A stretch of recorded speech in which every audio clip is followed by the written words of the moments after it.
rouge. C'est à ce niveau-là qu'il faut agir désormais. Parce que si au Bénin, on peut même critiquer ce qui a été fait jusque-là, mais au moins nous on a posé un pas. Au Niger, quel est le pas qu'on a posé? Je pense que non. Sinon, on crée même des situations, on crée des informations, sinon l'intoxication tout simplement pour dire que c'est à cause de telles raisons que nous n'ouvrons pas nos frontières. C'est ce qui est mauvais. Et malheureusement, il se trouve que parmi nous également au Bénin, il y a des gens qui se font appeler panafricanistes et qui encouragent cela. Et qui sont prêts, je dirais, entre griffes, à livrer leur pays, à vendre leur pays. Je pense qu'on peut être engagé pour n'importe quel système, tout ça là, mais n'oublions pas que nous sommes venus d'une origine. Si je vais détruire mon pays juste parce que je veux me faire un nom ou bien me faire payer par une institution ou un groupe, tout ça là, je pense que ça ne fait pas honneur à votre personne. Et ce courant que vous défendez là, je pense que c'est vous-même qui salissez ce courant là, parce que ça n'inspire pas confiance, ça n'inspire pas une jeunesse qui va sur des mouvements du genre. Donc, une fois encore, c'est aux autorités des deux pays de se retrouver. Déjà que la CEDEAO s'est annoncée pour régler quand même la crise, il faut l'exploiter. Le président Soglo également s'est annoncé pour être médiateur. C'est des pistes sur lesquelles il faut agir également. Et vite agir. Parce que chaque jour que Dieu fait, les peines de ces populations à la base ne font qu'augmenter. Et on ne gagne pratiquement rien dans tout ça. Vous voyez, sinon nous perdons considérablement. Fidèle Vaudounan, on va revenir sur ces arguments que les autorités nigériennes affirment, exhibent pour maintenir leur position, c'est qu'il y a des bases militaires. Le peuple béninois, au-delà des questions que nous avons pu observer dans la vague du putsch nigérien, et qui relèvent de la souveraineté régionale, eh bien, n'aurait aucun intérêt quand même à s'en prendre au peuple nigérien. Sortez, allez à Bego, ils sont plein là. Avant-hier, c'est le Nigérien qui m'a ciré ma chaussure. Puisque vous parlez de sources... Ils sont en train de passer dans nos ventes, dans nos maisons pour acheter les ferrailles tous les jours. De la même façon, nous avons des parents qui maçons, qui ferrailleurs, qui travaillent au Niger aujourd'hui. Donc, c'est vide. C'est tellement vide que c'est révoltant que quelques individus, du fait de leur intérêt, parce qu'ils ne trouvaient donc plus certainement leur intérêt avec les dirigeants qui étaient au pouvoir, et qui, je ne dis pas, sont des exemples, mais qui sont quand même là sur la base des lois que nous nous sommes données et ont ouvert et doivent pouvoir ouvrir des possibilités pour eux autres même de s'exercer à la chose, si ils sont pour autant intéressés par la chose politique. Donc c'est tout à fait grave. Ça me rappelle un peu, je pense, c'est le président Martin Kofi Nango, président de l'Assemblée nationale, qui disait, s'il y a des fonctionnaires parlementaires qui ont envie de devenir députés et de faire du syndicalisme parlementaire en se revêtant justement donc de touches de députés, il faut qu'ils se retrouvent dans les partis politiques et qu'ils aillent aux élections. Donc c'est ça qui a échappé justement à la junte militaire. Et aujourd'hui, comme ils n'ont rien prévu, ils sont dans sur place et pensent que c'est en s'en prenant au Bénin qu'ils vont s'en sortir. Non. Bonjour et bienvenue à nouveau dans Que dit la presse. Mesdames et messieurs, nous sommes dans la deuxième partie de votre émission avec deux invités en studio ce matin. Fidèle Vaudounan, bonjour. Bonjour cher ami Edouard, bonjour à tous les amis internautes. Fidèle de Crystal News. Vous êtes le directeur de publication du journal L'Express et avec vous dans ce débat, nous avons déjà Charles Renvaux de la radio scolaire et éducative. Charles Renvaux, bonjour. Bonjour à vous Edouard, bonjour à tous ceux qui nous écoutent. Et nous allons préférer rester avec vous pour démarrer avec cette information sur le site de 24 heures au Bénin. Nous pouvons retrouver la même information à la une du journal Nord-Sud quotidien, mais on va sur le site de 24 heures au Bénin pour donner des précisions sur l'information. Il s'agit des voyageurs de diverses nationalités bloqués à Malanville en ce qui concerne la crise entre le Bénin et le Niger. Qu'est-ce que le journal dit à propos? Des milliers de voyageurs en partance pour le Niger sont bloqués à Malanville depuis l'interdiction de la traversée du fleuve par les autorités béninoises. Il n'est plus possible de se rendre à Niamey en traversant le fleuve Niger depuis le 22 mai 2024. Le Bénin a interdit la traversée du fleuve Niger. Un dispositif sécuritaire est mis en place et les éléments de la police républicaine veillent à l'application de cette décision. des voyageurs nigériens, sénégalais et autres nationalités ayant l'habitude de prendre le bateau pour aller au Niger sont donc bloqués à Malanville. Les conditions de vie des conducteurs de bus adultes et enfants se dégradent chaque jour, un peu plus selon les informations. Une autre précision, une dernière précision que le journal apporte, la frontière terrestre du côté du Bénin est ouverte depuis la levée des sanctions de la communauté des États de l'Afrique de l'Ouest, CEDEAO, prononcées à l'encontre des autorités militaires à Niamey suite au coup d'État du juillet 2023. Du côté du Niger, la frontière reste fermée jusqu'à la date d'aujourd'hui. C'est un rappel que le journal nous fait. Et l'actualité, c'est cela, Charles Renvort, c'est que ceux qui doivent aller à Niamey sont bloqués à Malanville. Le journal n'a pas cité les Béninois, mais les Béninois en font partie également. Et forcément, il doit y avoir des Béninois, des Nigériens, des Sénégalais, le site l'a cité. Et vous voyez que voilà l'une des conséquences de cette décision-là, à savoir l'une des conséquences de cette crise-là entre les deux pays, le Niger et le Bénin, bien entendu. Et vous savez que ça ne fait pas honneur, ça ne fait pas plaisir, parce que ce sont des milliers de voyageurs, des parents, des enfants, des femmes, plusieurs personnes quand même qui sont bloquées par cette situation-là. Et je pense que ça ne fait pas plaisir à qui que ce soit, ça ne fait pas honneur à qui que ce soit. Malheureusement, c'est une crise qui est en train de nous amener là. C'est une crise qui, lorsque vous suivez un peu les choses, risque de durer encore. Mais voilà déjà l'une des conséquences que cet organe-là nous relate ce matin. Et je trouve qu'il y a nécessité que, effectivement, les deux dirigeants trouvent quand même le temps du dialogue pour finir avec ça. Mais il faut reconnaître que du côté du Niger, c'est à ce niveau-là quand même qu'on note que les réactions sont toujours tendues. On n'est pas disposé à faire des concessions, on n'est pas disposé à finir avec la crise tout simplement. C'est à croire que le Bénin, le Niger avaient des problèmes avant que les autorités nigériennes ne prennent le pouvoir, alors que en réalité on n'avait aucun problème. Et donc on a surfé sur la décision de la CEDEAO pour prendre une position tendue contre le Bénin.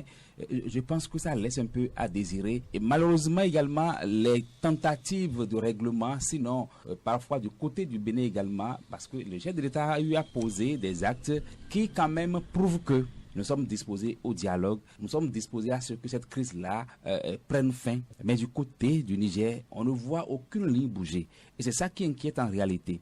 Malheureusement, c'est la population à la base qui subit. Ce ne sont pas les autorités au haut niveau qui subissent là. Vous allez à la frontière là maintenant, ce ne sont pas les ministres que vous allez voir, ce ne sont pas les députés que vous allez voir, c'est les populations qui sont dans leur activité de gagne-pain qui sont bloquées à ce niveau-là. Mais est-ce que on devient chef de l'État pour faire souffrir sa population? Je pense que ce n'est pas bien. Il faut réfléchir à ces petits voyageurs, sinon à ce bas peuple-là qui souffre déjà par rapport à cette crise-là. Je pense que c'est quand on se met dans la position de ces personnes-là qu'on pourra vite trouver une solution à ça. Mais lorsqu'on se met dans une posture de quelqu'un qui veut être jusqu'au boutiste, quelqu'un qui veut peut-être rendre un coup à l'autre, eh bien, on va périr des gens, on va faire souffrir des gens. C'est ça qui est dommage dans cette affaire-là.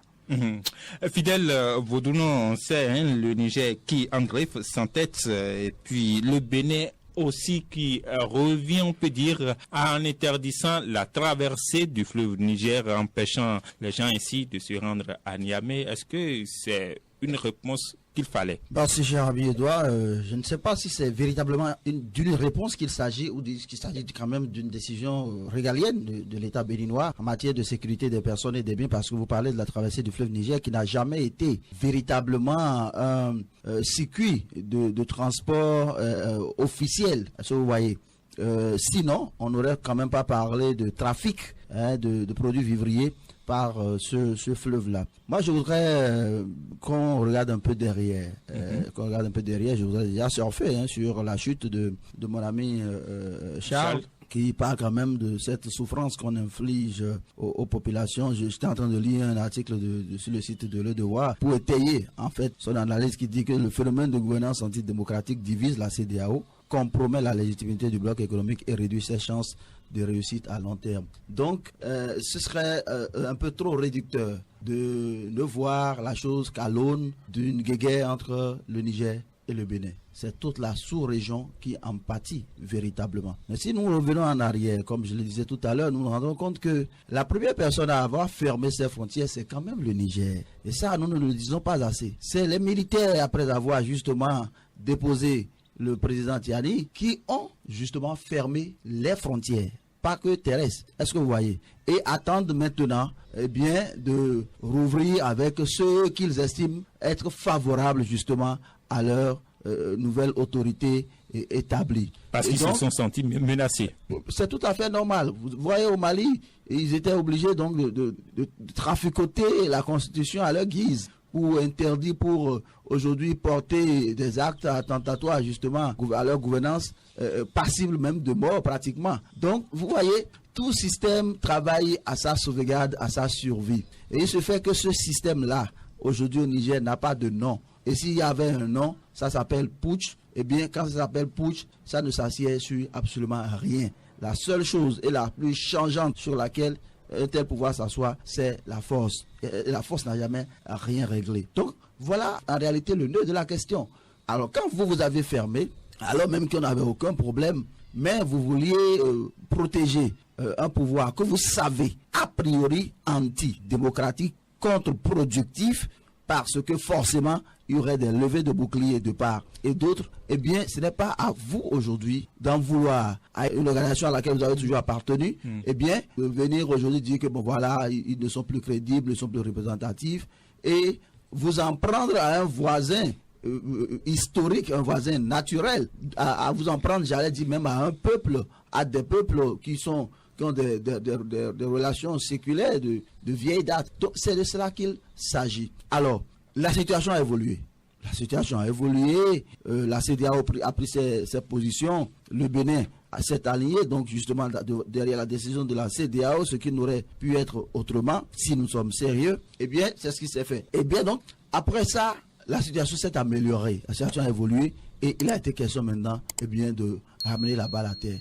Le Bénin a fait le nécessaire et c'est le Niger qui, pour des raisons tout aussi ridicules que fallacieuses, eh bien, tient une position aujourd'hui pour dire, voilà, il y a des je ne sais pas qui, à la frontière bénino-nigérienne, il y a des, comme dirait l'autre, bon, je ne voudrais vraiment pas revenir sur son affaire parce qu'il n'en fait pas le poids, selon moi, qu'il y aurait des légionnaires noirs au Bénin prêts à donc être déployés au Niger pour combattre, eh bien, le pouvoir nigérien. C'est vraiment dommage tout cela. Et donc, moi, j'estime pour ma part que le Bénin, en interdisant le trafic sur ce fleuve-là, est d'abord en train de régler premièrement un problème de sécurité des personnes et des biens, parce que je ne sais pas, j'avoue, je ne suis pas allé sur le fleuve Niger. Si mon ami Fégil Arwansé était ici, je crois qu'il a eu à faire le voyage, il nous dirait ce qu'il en est. Et donc, je ne crois pas qu'il y ait un système d'embarcadère, de débarcadère moderne, normal, eh bien, sur ce fleuve-là. Ça s'est présenté comme une solution de rechange face justement à l'entêtement donc des dirigeants nigériens, eh bien, à répondre cette fois-ci à la main tendue du Bénin en ouvrant ou en rouvrant les frontières. Et dans ces conditions, vous n'allez pas dénier à l'État béninois, qui a tout au moins la responsabilité de la sécurité des siens, de ses citoyens, eh bien, de mettre un terme à tous ces trafics, au-delà du trafic de transport fluvial des personnes. Il y a quand même des trafics qui se font sur ce fleuve et pour lesquels nous avons souffert, nous continuons de souffrir au Bénin par rapport aux vivriers en l'occurrence. Et il a fallu à un moment donné que l'État béninois prenne donc ses responsabilités. Et je pense que si ça s'est fait, c'est en connaissance de cause. Il appartiendra à l'État nigérien d'en prendre acte et d'en prendre donc la juste mesure, et à la CEDEAO qui, je l'ai appris hier aujourd'hui, prend déjà des dispositions pour voir comment juguler la crise. C'est une mission pratiquement impossible selon moi, parce que voilà une organisation qui est déjà vouée à hégémonie par le pouvoir militaire en place au Niger. Alors est-ce qu'ils seront des interlocuteurs valables? Est-ce qu'ils seront des intermédiaires crédible, la question restera donc toujours posée. Et comme vous l'aurez dit tout à l'heure, ceux qui en souffrent, c'est malheureusement nos peuples. Et je vous le dis, il ne s'agit pas que du peuple béninois et du peuple nigérien, c'est toutes les populations de la sous-région. Le Nigeria n'est pas épargné, le Togo non plus, même si aujourd'hui on se plaît à dire que voilà, le Togo est en train de tirer son épingle du jeu parce qu'ayant ouvert la frontière de son côté, parce qu'ayant ouvert le port de son côté, ce n'est pas durable. Ce n'est pas durable. Il y a des choses dans la géopolitique sous-régionale qui relèvent du naturel. Et donc, ces profito-situationnistes, comme dirait l'autre, eh bien, ne prospèrent jamais. Ne prospèrent que sur le terrain de préserver un pouvoir en essayant justement de profiter d'une situation. Mais quand on profite, ce n'est jamais durable. On va revenir sur ces précisions, mais une autre question qui reste toujours posée, Charles Renvos, c'est celle que je venais de poser à Fidèle Vaudounon. En raison de la situation actuelle qui reste toujours tendue, est-ce que c'est quand même le choix qu'il fallait en interdisant le passage par le fleuve Niger? Vous parlez là du Bénin. Oui. Oui, vous savez, lorsqu'il y a entre deux personnes, le moins qu'on puisse demander, c'est d'aller vite au dialogue. Parce que lorsque vous laissez la crise perdurer, vous finissez toujours par le dialogue. Mais si c'est comme ça, pourquoi ne pas s'entendre si tôt? C'est vrai qu'il y a une décision. Je disais tantôt que les autorités militaires nigériennes se comportent tout comme si entre le Bénin et le Niger, il y avait un problème. Il y a eu putsch aux militaires et la CEDEAO, et dont le Niger fait partie, la CEDEAO a pris une décision pour dire on leur ferme les frontières. Alors, il se pose la question de savoir est-ce que c'est pour la première fois que la CEDEAO a pris une telle décision? Je pense que c'est non. La deuxième question, est-ce qu'il y a dans les prérogatives de la CEDEAO de punir un pays dont les fils sont venus au pouvoir par les armes de cette manière-là? Je pense que la réponse c'est oui. Alors, ça revient juste à dire dans les prérogatives de la CEDEAO. Est-ce que comme ça on peut punir un pays parce que les gens ont pris des armes pour venir? Je pense que c'est oui. C'est parce qu'il y en a, c'est inscrit dans leur disposition qu'ils ont puni le Niger comme ça. Vous voyez? Alors, non.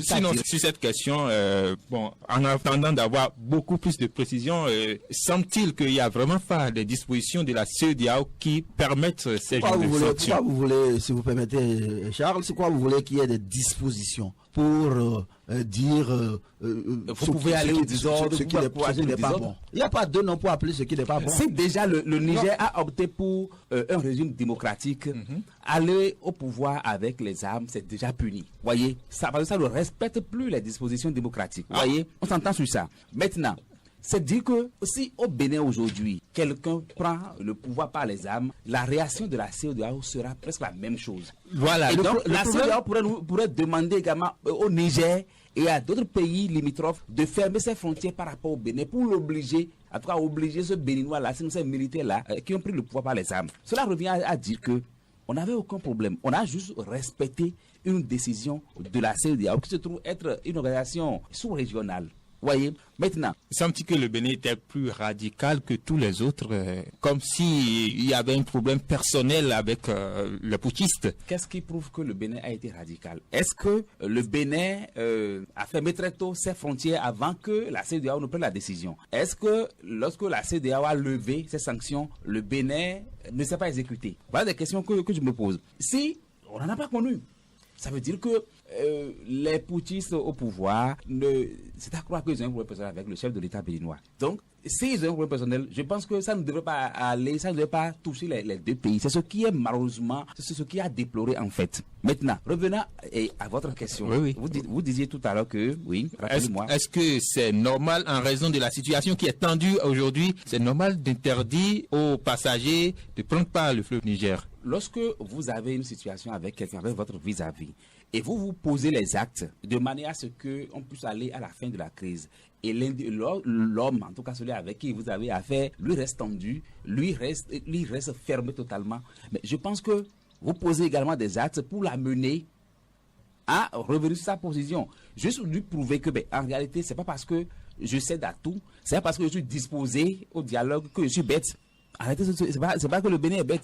Et donc, c'est une manière également de forcer la main à ces autorités-là pour qu'on aille à la table de négociation, pour qu'on aille au dialogue. Vous voyez? Parce qu'une fois encore, je le disais, ces autorités qui sont au pouvoir au Niger et au Bénin ce ne sont pas elles qui vivent les conséquences directes de ces actes-là. Ce sont les populations à la base. Vous imaginez des chauffeurs, minibus ou bien les conducteurs de camions pendant des semaines déjà, des jours déjà. Vous pouvez imaginer ce qu'ils vivent dans leur famille actuellement. Mais c'est préoccupant. Déjà que nous vivons la cherté de la vie et que ça, une situation pareille vient s'ajouter à ce que nous vivons déjà, ça devient compliqué. Voyez, donc dans cette condition, le Bénin a posé un acte. C'est vrai, d'aucuns peuvent penser que on est allé très vite, mais quand vous avez en face de vous quelqu'un qui ne veut pas démordre, parce que vous ne pouvez pas me trouver un seul exemple aujourd'hui où le Niger a fait un pas vers la négociation. Tout ce que le Bénin a pu tenter jusqu'à présent, c'est resté bloqué. C'est-à-dire que ça n'a pas évolué au niveau de ces autorités-là. Mais quand c'est comme ça, parfois chez nous on dit, vous créez également le scandale pour vous faire entendre. Lorsque vous créez le scandale, peut-être une troisième personne viendra pour vous départager. Et je pense que c'est dans cette logique-là que s'est inscrit le chef de l'État béninois, en bloquant. Parce que, il faut le reconnaître, vous pensez que nous hébergeons des... Je ne veux même pas parler de bases militaires. Parce qu'ils sont conscients de ce qu'il n'y a rien de cela. Maintenant, si vous soupçonnez de cela, mais vous continuez de bénéficier de nos territoires, sinon vous circulez quand même sur leur territoire. Ah, mais c'est tout comme si nous sommes bêtes. Mais de l'autre côté également, ce qu'il faut craindre, ceux qui sont au pouvoir là-bas, on va non plus chasser les ressortissants du Niger. C'est des militaires également. Qu'est-ce qui prouve que chez nous également là, on ne peut pas craindre pour leur sécurité? C'est des militaires qui sont au pouvoir là-bas également. Mais si on ouvre tout, si on laisse tout, comme eux ils le souhaitent là, et qu'ils viennent peut-être, ils infiltrent par exemple notre système, ils infiltrent notre pays pour nous créer des dommages, qui va répondre de cela? Donc je pense que même si la décision, on peut critiquer la manière, c'est quand même une décision responsable. Parce qu'au-delà de tout, le Bénin reste un État. Le Bénin n'est pas, une préfecture du Niger.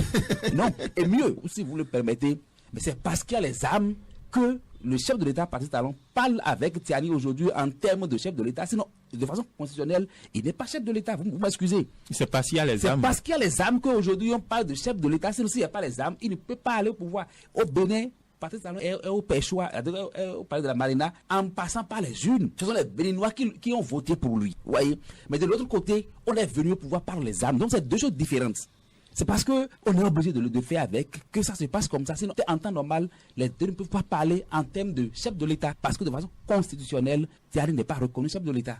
Voilà. Même s'il faut parler de la sécurité du Bénin, de la sécurité des voyageurs également, mais déjà qu'on a permis aux forces de sécurité de se rendre sur le terrain et de veiller au grain, mais quand même ces forces de sécurité, un autre moyen qu'on pourrait choisir, c'est qu'ils sécurisent le passage de ces personnes-là. Vous voyez que je souris parce que ça me rappelle notre débat dans ce studio il y a 1 ou 2 semaines. Derrière où vous parlez justement des forces de l'ordre qui, une fois sur le terrain, parce qu'ils flairaient le pire, eh bien, devraient plutôt venir faire de la sécurité plutôt que d'interdire une manifestation.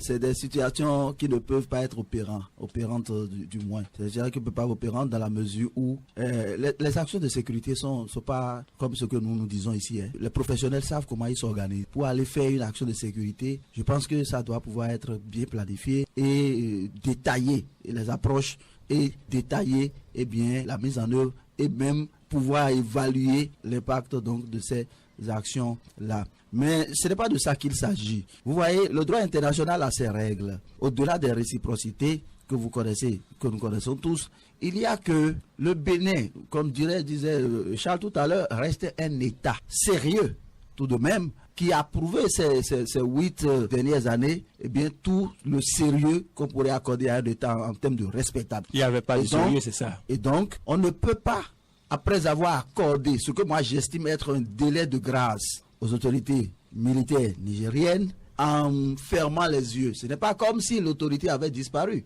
En fermant les yeux sur toutes les sortes de trafic qui se faisaient à travers donc, ce fleuve-là, eh bien, ce n'est pas comme si l'autorité n'existait plus au Bénin. Non, je pense que ça devrait pouvoir être considéré comme un délai de grâce. Mais on n'a pas fini d'évaluer justement cette flexibilité des dirigeants béninois, que déjà le Niger montre encore des muscles sur d'autres fronts, à travers le Togo, en interdisant les camions d'immatriculation béninoise de faire du transport de marchandises vers donc le Niger.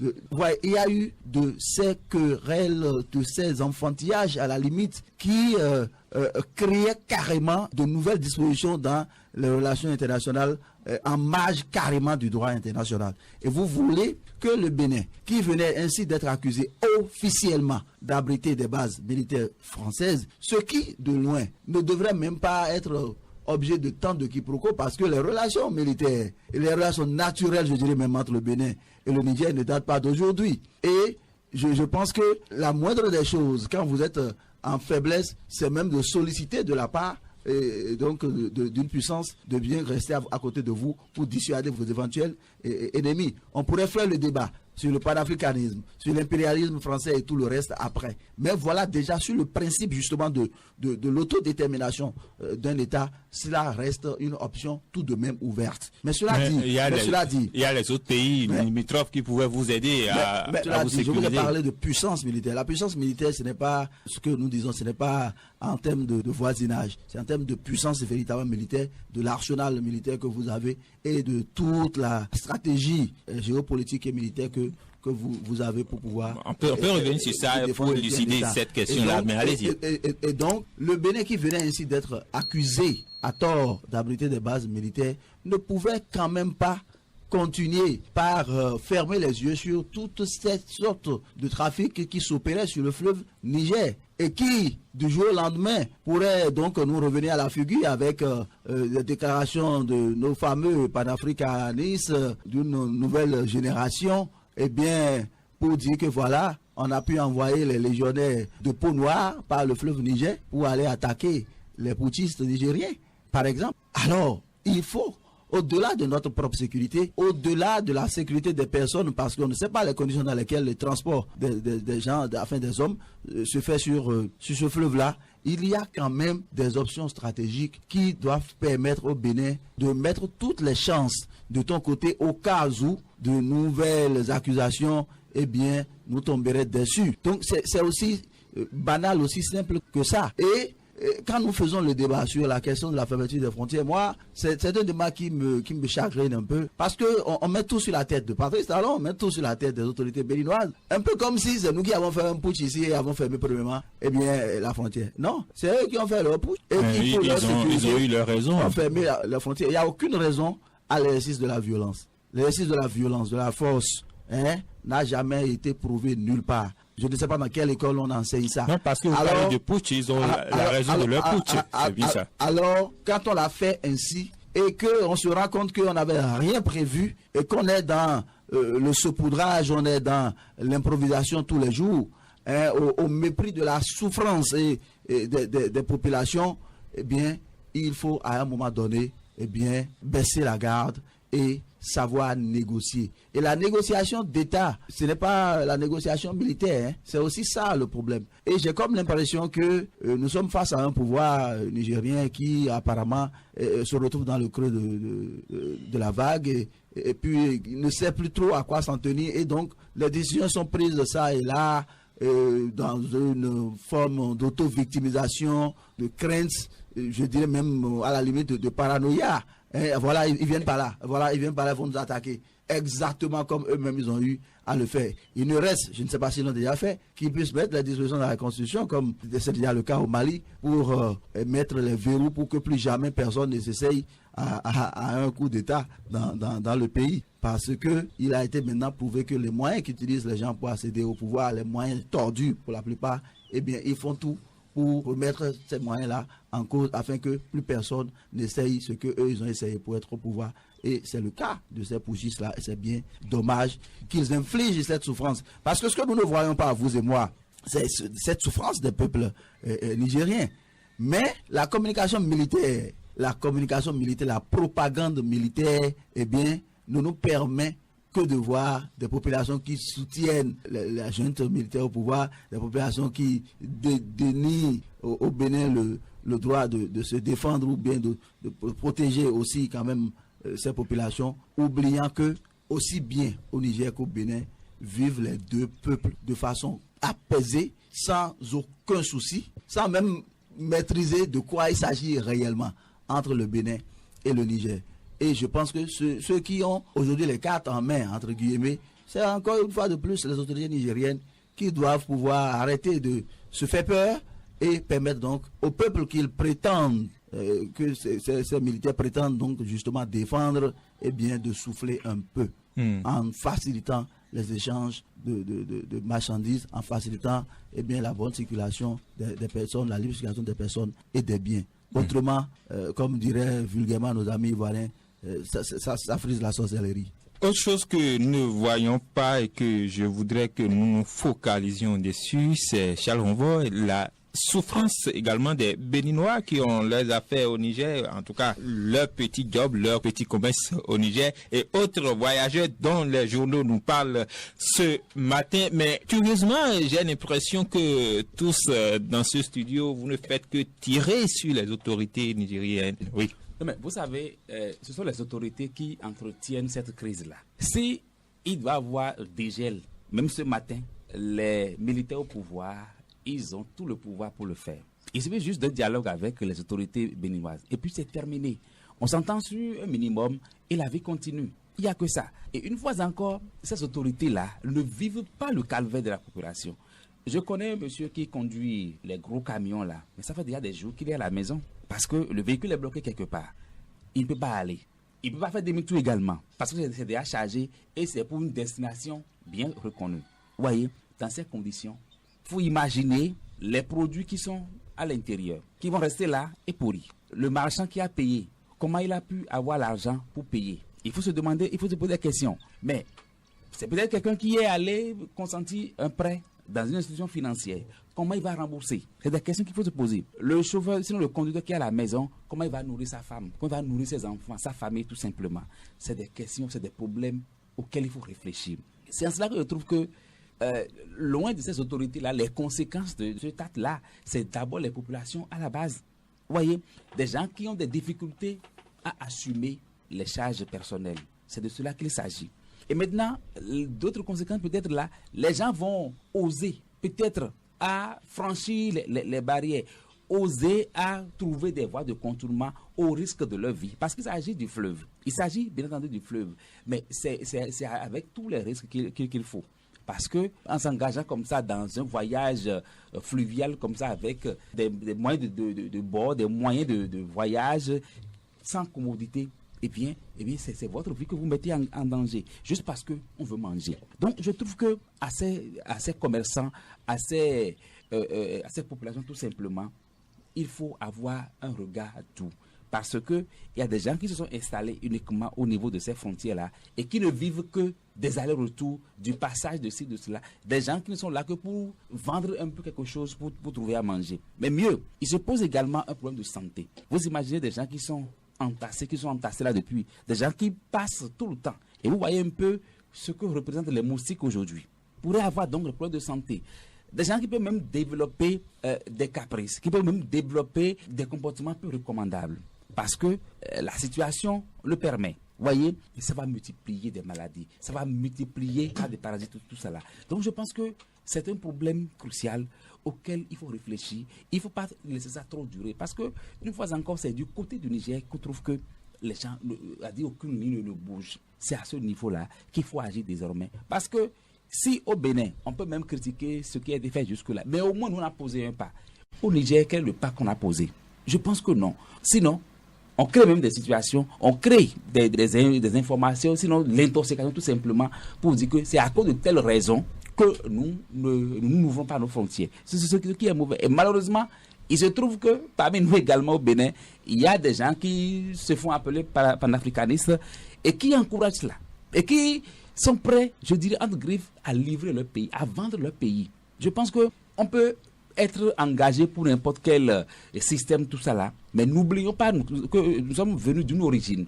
Si je vais détruire mon pays juste parce que je veux me faire un nom ou bien me faire payer par une institution ou un groupe, tout ça là, je pense que ça ne fait pas honneur à votre personne. Et ce courant que vous défendez là, je pense que c'est vous-même qui avez laissé ce courant-là. Parce que ça n'inspire pas confiance, ça n'inspire pas une jeunesse qui va sur des mouvements du genre. Donc, une fois encore, c'est aux autorités des deux pays de se retrouver. Déjà que la CEDEAO s'est annoncée pour régler quand même la crise, il faut l'exploiter. Le président Soglo également s'est annoncé pour être médiateur. C'est des pistes sur lesquelles il faut agir également.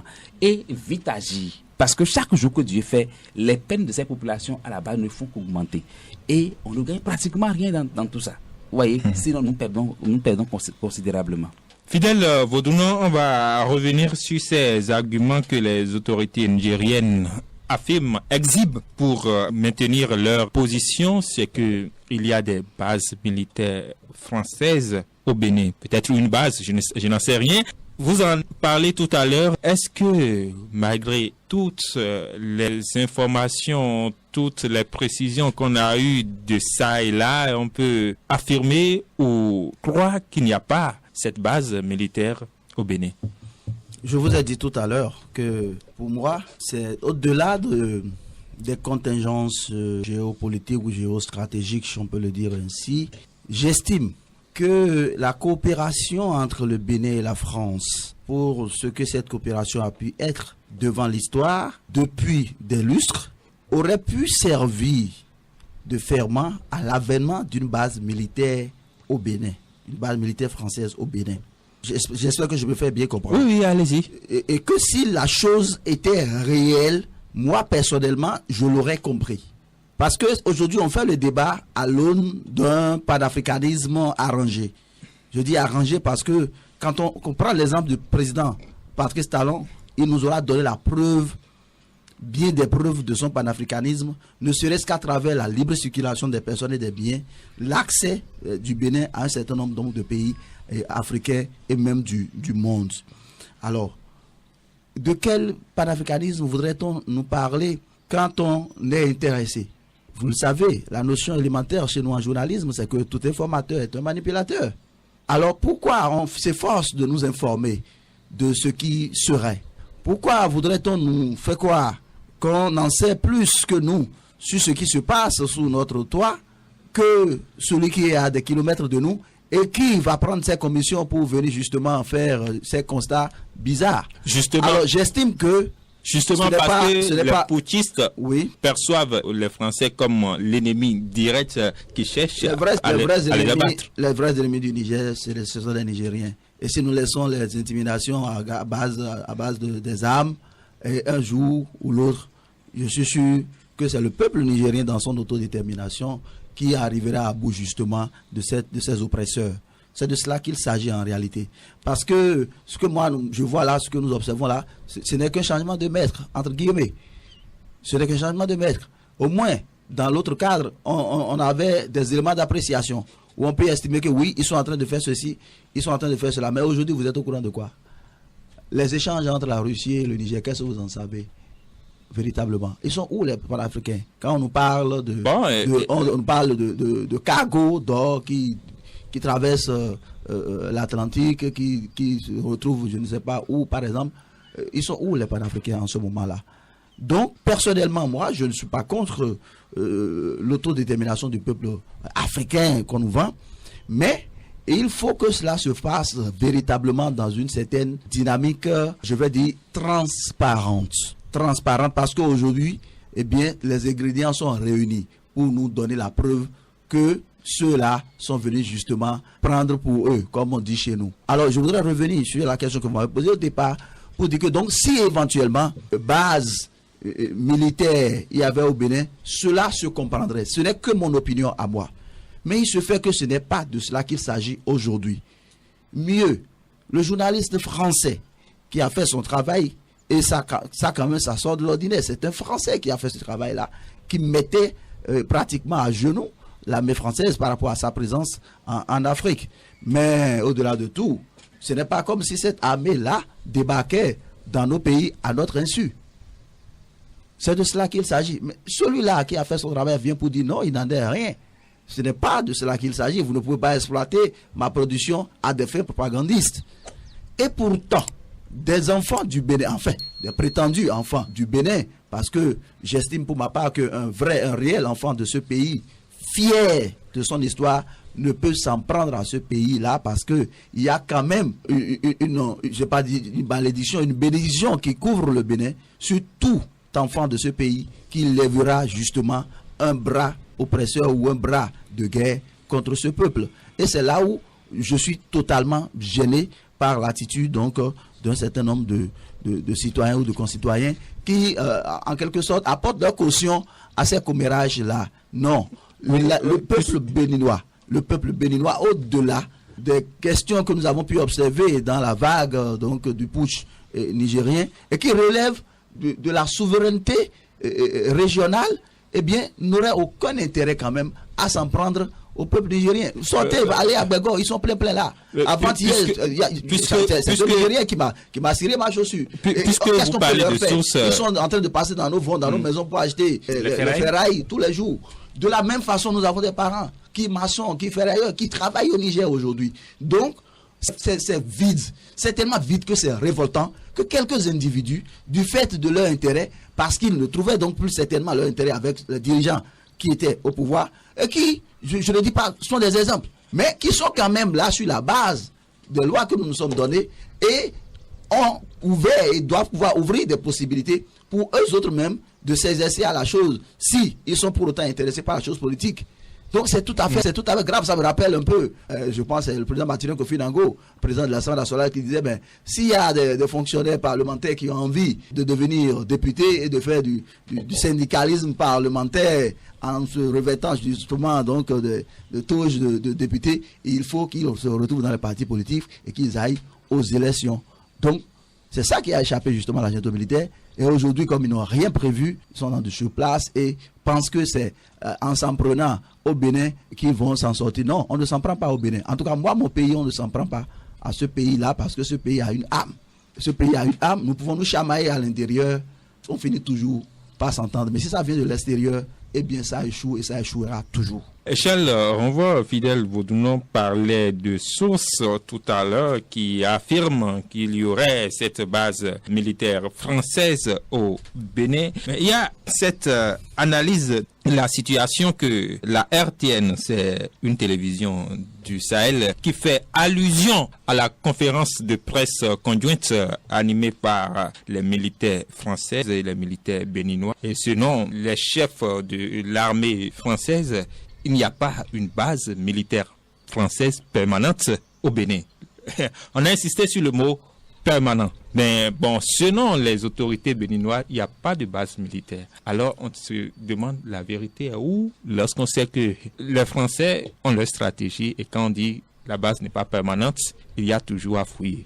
Je pense que nous avons plusieurs fois évoqué cette question-là ici. Et nous l'avons dit plusieurs fois également que les autorités nigériennes sont conscientes de ce qu'il n'y a pas de base militaire au Bénin.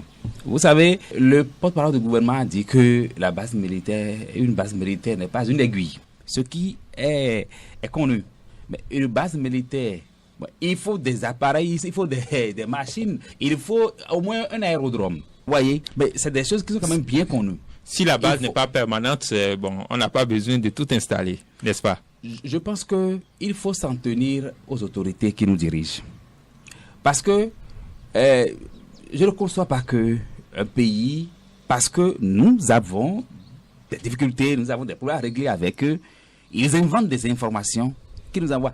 C'est pourquoi je demandais, est-ce qu'avant que les militaires viennent au pouvoir, il y avait un problème, il y avait un différend entre le Bénin et le Niger? Ok. À supposer même qu'il y a base militaire au Bénin, à quel moment cette base-là s'est installée? C'est après que les putschistes ont pris le pouvoir au Niger ou bien c'est avant cela? Et pour quel intérêt? Donc, je pense que c'est des informations qui sont inventées juste parce qu'on veut garder une position tranchée contre le pays. On a même demandé à ces autorités-là de venir visiter. C'est le moins qu'on puisse demander à quelqu'un qui n'est pas disposé à vous croire. On leur a demandé de venir visiter. Et quand ils sont montés au créneau, une fois, j'ai suivi le ministre nigérien qui a même cité des villes au Bénin, qu'il y a des bases militaires dans telle ville, dans telle ville, dans telle ville. Et là, j'ai suspecté une main béninoise. Parce que j'estime pour ma part, il y a des noms qu'il a je dis, celui-là, il n'est jamais venu certainement au Bénin. Et même s'il venait au Bénin, connaître ces noms-là, j'estime pour ma part qu'il y a des citoyens béninois qui ont peut-être agi, qui ont peut-être parlé à ces autorités-là. Et c'est ça qui est dommage. Dans quel intérêt? Eh bien, vous voyez, il y en a qui cherchent à être victimes. Il y en a qui profitent même de tout pour se faire de l'argent.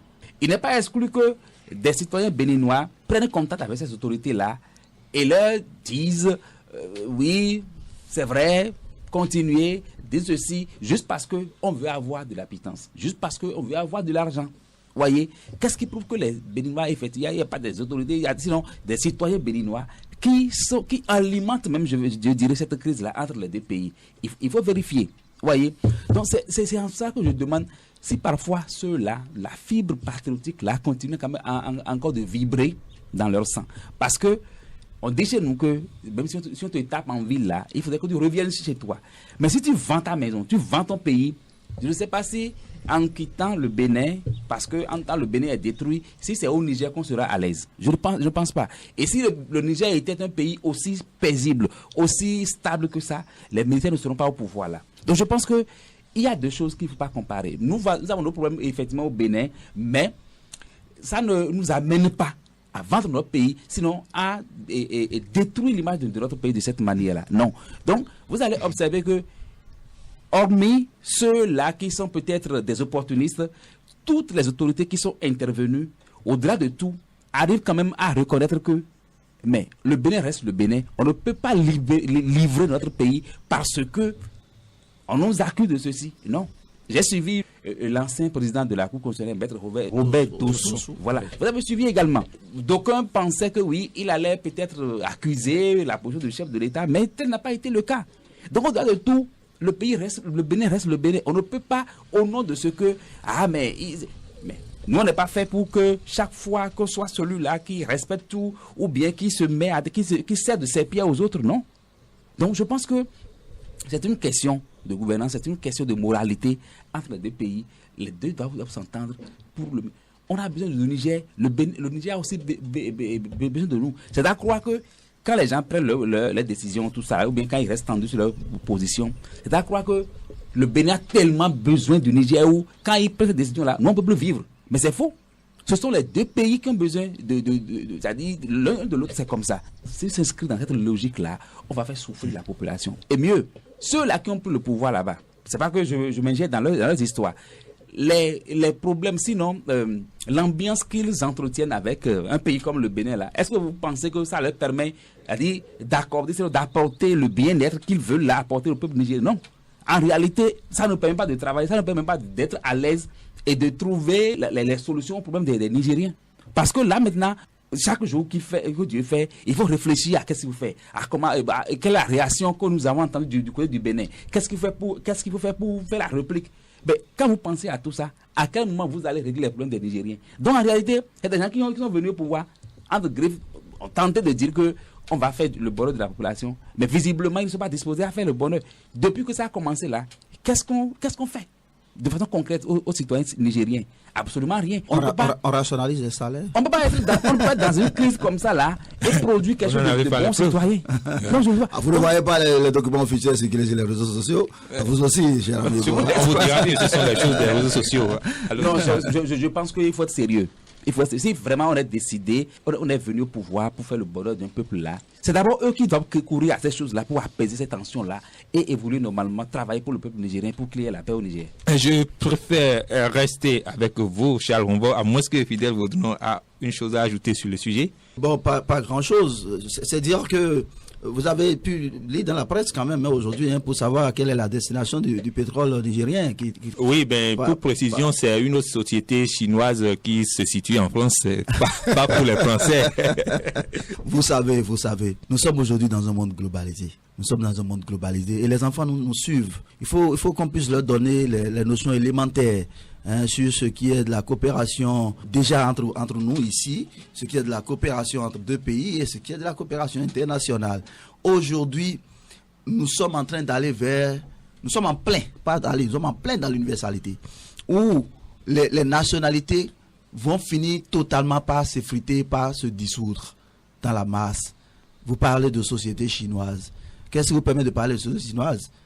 Peut-être parce que la société a été créée en Chine. Qu'est-ce que vous pouvez parler de société de droit français? Parce que la société a été créée en France. Et vous pensez que les Chinois ne créent pas de société en France? Vous pensez que les Chinois n'ont pas de société au Bénin? Vous pensez que les Français n'ont pas de société en Chine? La délocalisation, vous n'en avez pas entendu parler. Donc, à la fin, on se demande, qui combattez-vous, chers pouchistes? Vous combattez qui? Vous pensez que en envoyant du brut en France, ça allait être transformé exclusivement par les Chinois, et les Chinois sont les seuls à en bénéficier. Rien que le fait que ça rentre dans la France, là même, là, vous ne savez pas que c'est des devises pour la France. Je pense qu'il y a un problème de maturité. Il y a un problème de maturité qui se pose à ces militaires, je m'excuse du peu, et qui doivent pouvoir donc aller à l'école pour comprendre bien le fonctionnement de la géopolitique internationale, le fonctionnement aujourd'hui de la coopération internationale, pour savoir véritablement comment ils se positionnent et comment ils négocient leurs affaires avec la Russie ou avec les nouveaux partenaires qu'ils se désignent, et nous laisser en paix au Bénin. Nous avons mieux à faire ici. Nous sommes en train de serrer les ceintures ici pour avoir quand même le maximum avec notre président, et nous n'avons pas besoin qu'on en rajoute à notre stress quotidien avec des histoires de mercenaires par-ci ou par-là. Nous avons aussi nos soucis avec les djihadistes que nous gérons, que notre armée gère avec des moyens qu'on a pu quand même mettre à leur disposition sans forcément recourir à un putsch. Et je pense que c'est de ces leçons-là que ces militaires nigériens ont besoin, et qu'ils arrêtent les accusations fallacieuses. C'est ce que je voudrais dire pour finir sur la question, cher ami Edouard. Merci à vous, Fidèle Vaudounon. Nous allons poursuivre avec cette autre question de sécurité, plus précisément de sécurité alimentaire contre les boissons alcoolisées en sachet. Là, nous sommes à la une de Nord-Sud Quotidien. La guerre déclenchée dans l'Atakora. Cette question vous intéresse, Charles Renvaux? Je pense que la consommation de l'alcool, une décision du genre, l'alcool conservé dans du sachet, une décision du genre, je pense qu'il faut la saluer. Parce que, d'abord, qu'est-ce qui a fait que les gens, ils ont trouvé l'idée de réduire le produit et de mettre ça en sachet? C'est pour permettre aux petits consommateurs d'en prendre. Parce que quand on prend, je ne fais pas de la publicité. Vous pouvez prêter à confusion quand vous dites petits consommateurs. Aux petits enfants d'en consommer. Voilà. C'est le parce danger, qu'il y a des élèves qui en consomment également. Puisque c'est des produits qui circulent les rues, qui sont exposés partout. Et avec, je crois, 100 francs, 125 francs, les gens en prennent. Vous voyez? Mais les conséquences, c'est quoi? C'est la santé. Nous, on a perdu un frère récemment, on nous parle de cirrhose de foie. Et quand on parle de cirrhose de foie, c'est que le foie est détruit par l'alcool. À 36 ans. Vous voyez, ça veut dire que ce monsieur, s'il n'y a pas autre cause, il consomme de l'alcool il y a un moment. Vous voyez. Donc, prendre une décision comme ça, je pense qu'il faut la saluer. Mais je vais loin en disant que, de mon point de vue, on est allé un peu trop vite. Parce que je pense qu'il faut d'abord sensibiliser la population sur les dangers de la consommation de l'alcool. C'est vrai qu'on en parle. Mais c'est uniquement nous, médias, qui parfois invitons les agents de santé pour dire, si le gouvernement organise par exemple une campagne de sensibilisation et surtout d'explication à la population pour leur montrer le danger de la consommation de ces boissons-là, je pense que le message va mieux passer. Parce que ces produits-là quittent où? Le Nigeria, qui pratiquement a dit on n'a pratiquement pas de frontières. Je me demande comment est-ce qu'on peut arriver à contrer ça. Parce que par tous les moyens, ça peut venir au Bénin. Alors, vous allez observer que sur le marché, il y a des boutiques dans lesquelles vous ne découvrez plus. Mais les gens en ont. Les gens ont caché ça. Et quand vous êtes spécialisé, c'est-à-dire vous êtes client fidèle, vous allez, on vous sait. Ça veut dire que le mal est toujours là. Mais si on sensibilise les gens à leur dire que la consommation de ce produit-là, voilà un peu le danger qui vous guette là. Je pense que lui-même, citoyen ou bien individu consommateur, va mieux prendre conscience de la chose. Parce que, moi j'ai connu des gens déjà, des hommes quand même, qui ont perdu la sexualité à cause de cette affaire-là. Donc quand vous rentrez dans le monde des étudiants, mais ça dit, ça parle beaucoup. Ils ont tellement de noms, et mieux, c'est pas uniquement les boissons de sachet. Les babas, on a parlé des Nigériens ici par exemple. Il y a leurs produits là qu'ils font mélange dans les rues partout. Mais il paraît que c'est aussi, ça expose également le consommateur au danger. Et le phénomène de fin para aussi là. Fin para. Voilà. Donc, ils ont des comprimés bizarres là, qui accompagnent tout ça. Ils consomment tous les jours. Et vous voyez des gens en ville qui sont totalement tendus. Des gens qui ont toujours les yeux rouges parce qu'on ne veut pas dormir, on ne veut pas se reposer, on veut travailler tout le temps. Et parfois, ces produits-là ont des conséquences sur leur santé. Je pense que c'est un acte du gouvernement qu'il faut saluer, mais il faut aller plus loin pour que la population puisse comprendre que, mais en réalité, il s'agit de leur santé. Il ne s'agit pas, parce que vous allez voir que ça crée surtout des informations énormes. Que c'est l'État lui-même qui me vend désormais. On a toujours eu le cas, c'est lui qui me vend désormais. Lui, il veut tout vendre désormais au Bénin. Donc, cette mentalité-là, si on n'arrive pas à nous enlever cela, mais nous allons nous tuer bêtement. Et mieux encore, quand nous mourons aujourd'hui, les gens meurent 36 ans, 40 ans, mais il faut nous demander, mais qu'est-ce qui nous tue comme ça? Comment nous nous comportons comme de cette manière-là? C'est de cela qu'il s'agit. Donc, je pense que c'est une décision saluée, mais on peut encore aller loin. Fidèle Vaudounon, aller loin, comme disait Charles, c'est sensibiliser. Est-ce que cela ne manque pas vraiment lorsqu'on sait que pour la plupart de ceux qui prennent ces boissons, c'est pour être endurant dans la journée? Endurant par rapport à quoi? J'ai dit dans la journée. Dans la journée par rapport à quoi? Au travail. Au travail. Il veut soulever la statue de Tofa ou bien quoi? Non, nous allons être un peu plus sérieux sur la question pour dire que vous n'êtes pas sans savoir qu'il y a quand même une réglementation. Il y a une loi qui interdit l'importation, la commercialisation et l'utilisation des sachets plastiques en République du Bénin. Et je salue au passage les ONG sans pour autant citer qui font des efforts justement pour gérer cette transition en faisant la promotion des emballages biodégradables. Donc cela dit, je pense qu'au-delà de la décision d'interdiction justement de la commercialisation, de la consommation de ces produits alcoolisés en sachet, il y a déjà que c'est déjà interdit de fait. D'accord? S'il y a une loi qui interdit l'importation, la commercialisation, l'utilisation des sachets plastiques, je pense que tout ce qui est dans le sachet là, c'est déjà interdit de fait. Moi, personnellement, et ça, c'est pas pour faire de la publicité pour ceux qui en font la promotion, je ne bois pas pure water. Quand moi j'arrive quelque part, même chez la petite vendeuse au bord de la voie, puisque je mange aussi là parfois, eh bien, je demande où est le petit plastique dans lequel on a mis de l'eau de puits là. Parce que dans notre imaginaire collectif, on nous a déjà dit personne ne lave l'eau, a priori. C'est l'eau même qui se lave. Quand nous sommes nous autres dans cet esprit-là, eh bien c'est cette eau-là que tout le monde boit là, que moi je bois. Est-ce que vous mangez comme? Ah ben, à une époque, j'avais même carrément des cartes de fidélité dans certains lieux stratégiques de vente de com à Porte-Novo, et en l'occurrence à Kati, au bord de la voie quelque part là entre-temps. Et tout, ben, je n'en mange plus régulièrement maintenant, c'est seulement quand j'en rencontre. J'évite aujourd'hui parce que même ils y mettent trop de cubes dans... Non, c'est toujours en sachet, c'est ce que vous voulez dire. Je ne prends pas quand c'est en sachet. Ils sont toujours en sachet. Moi, je ne prends pas quand c'est en sachet, c'est pourquoi je n'en mange pas quand on n'est pas dans la saison donc du maïs. Ce que nous ne savons pas, et ça, je sors un peu du cadre. La feuille de maïs qu'on utilise là pour emballer le côme là, mais ce n'est pas anodin. Nos parents ne sont pas bêtes en réalité. Ce n'est pas anodin, il y a quelque chose dedans. Rien que pour l'autre maladie dont on parle souvent maintenant, la prostate. Oui. La prostate par exemple. Mais il y a des éléments essentiels qu'on utilise sur cette feuille là pour guérir la prostate. Et quand donc déjà on utilise ça comme emballage, c'est comme pour notre akassa par exemple, il y a des feuilles. La feuille de banane. Le tongloma, la feuille de banane, la flé. Mais ces feuilles-là ont des vertus thérapeutiques. Donc nos parents ne sont pas cons, ils ont la science en réalité. C'est nous qui nous l'aurons en parlant français. Et donc, il faut forcément que nous comprenions que les décisions qui sont prises, quoique difficiles, sont prises dans notre intérêt à nous tous, parce que il faut que nous soyons debout pour construire ce pays-là. Donc, je ne veux même pas revenir sur la question de l'alcool. L'alcool n'a jamais construit quelqu'un. L'alcool n'a jamais fait le bonheur de qui que ce soit. Qu'il soit bon ou mauvais, tout se fait dans la mesure. Maintenant encore que c'est en sachet, avec tous les dangers que cela contient, les conditions de conservation et tout. Même le Nigeria qui nous envoie ça ici, là. Le Nigeria interdit l'usage de sachets là-bas. Mais eux produisent le sachet, nous envoient. Et maintenant, ils mettent encore de l'alcool. Et quelle qualité d'alcool dans ce sachet pour nous envoyer ça? Non, le gouvernement n'a pas de sensibilisation à faire.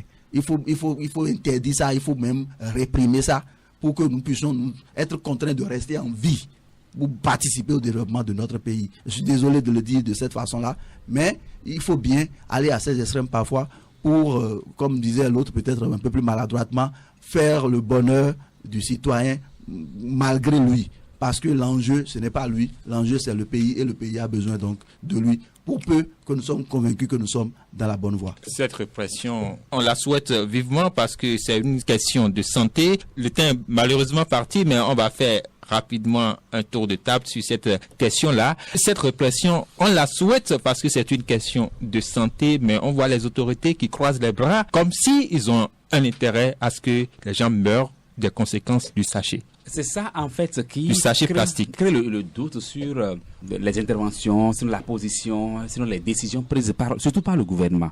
C'est vrai, c'est bien que Fidèle parle de cette loi-là qui interdit l'usage, la vente, la commercialisation du sachet chez nous.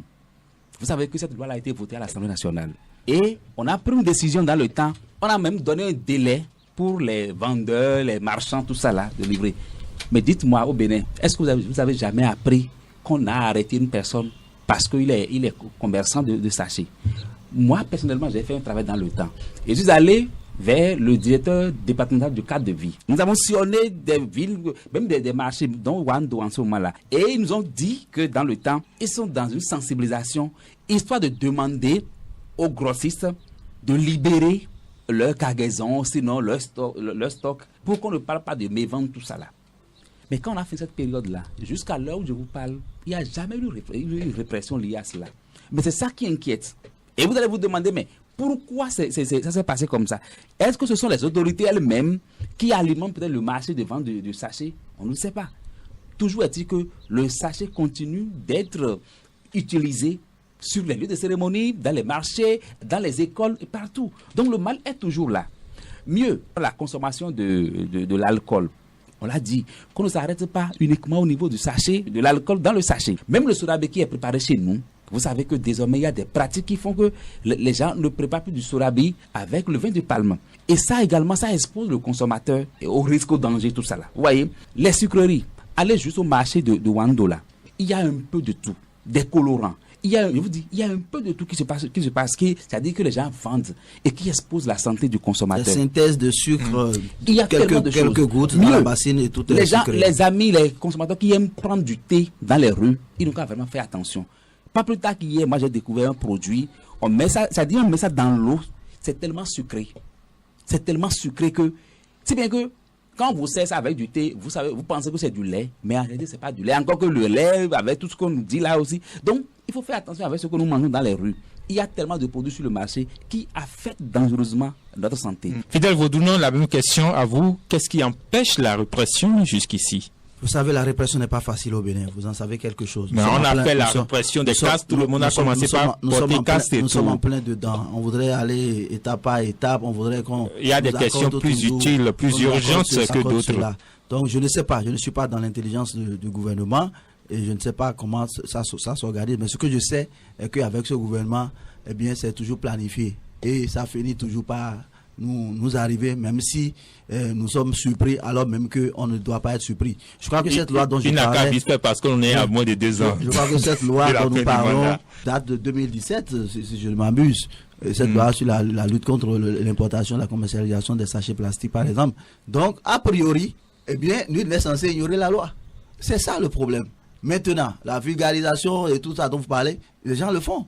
Il y a des initiatives même à des niveaux bien donnés. On veut la répression même. Donc, quand arrivera la répression, je guetterai vous, Charles-Édouard Yansounou, pour voir quelle serait votre impression sur la manière, le comment, du pourquoi de la répression. Mais je voudrais bien croire que le gouvernement a son agenda là-dessus. Mais déjà, nous, citoyens, nous devons pouvoir nous préserver notre vie, préserver la vie surtout des générations futures.